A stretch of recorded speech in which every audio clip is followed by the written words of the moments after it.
Today, in this last thought before our summer break, we read Matthew chapter 13, verses 44 to 46. Last week, I spoke about how Jesus used parables to get people to think for themselves and to really figure out the meaning of his teaching. It just so happens that today's passage contains two of his briefest parables, just a verse or two each. Very brief, but to get to grips with their meaning, and indeed to live them out, can take a lifetime. It's a bit like peeling an onion. You can go on, taking layers off. You can go deeper and deeper with the meaning of the parables. If you went on doing this with your onion long enough, you would eventually be left with no onion, and you might begin to wonder what the point of an onion is. But of course, that's not what you're meant to do. The onion is for eating.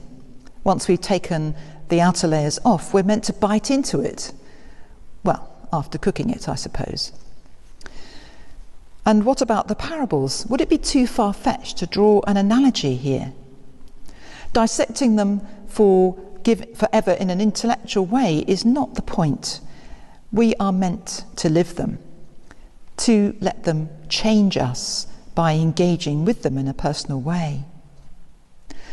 This is at least one of the meanings of the parables of the treasure hidden in a field and the pearl of great price.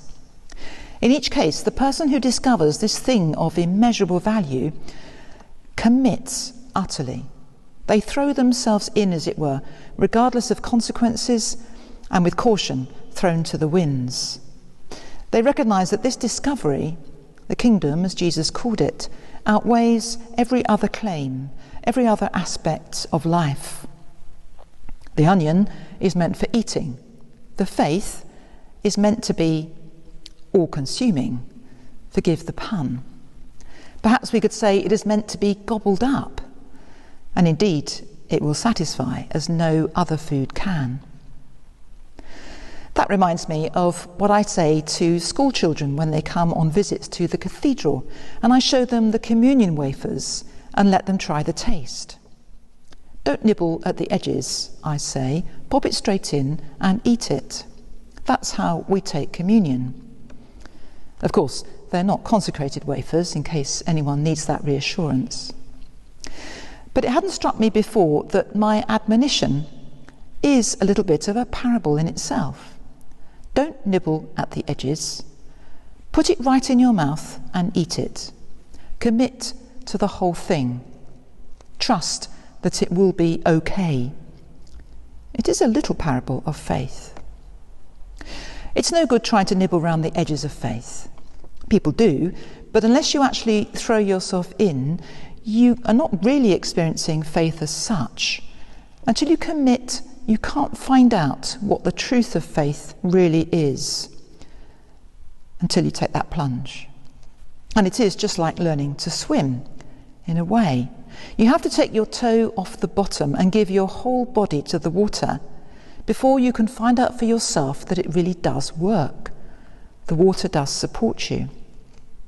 I'm a terrible swimmer, and I will remember that anxiety. I've mixed my metaphors dreadfully in this thought, from pearls and treasure to onions, to wafers to swimming pools. But that's because, as Jesus knew, a picture is worth 1,000 words.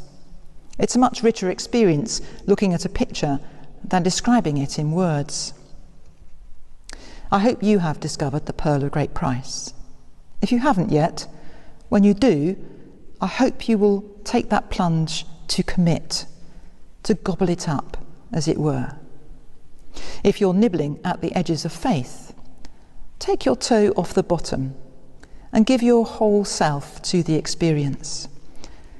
The everlasting arms are there, ready to receive you in a great embrace.